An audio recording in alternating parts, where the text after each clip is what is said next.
اپنا گھر حاصل کرنے کا وظیفہ۔ یہ عمل ذاتی گھر کے لیے بہت مؤثر ہے۔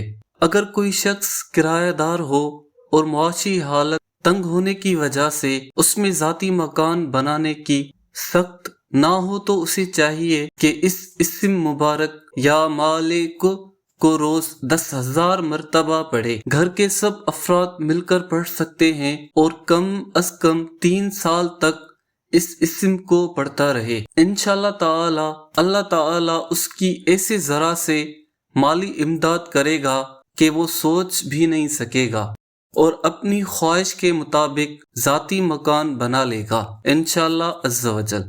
زیادہ سے زیادہ وظائف حاصل کرنے کے لیے ہمارا چینل سبسکرائب کریں اور بیل آئیکن کو پریس کریں تاکہ ہر آنے والی نئی نوٹیفیکیشن آپ تک پہنچتی رہے۔ شکریہ۔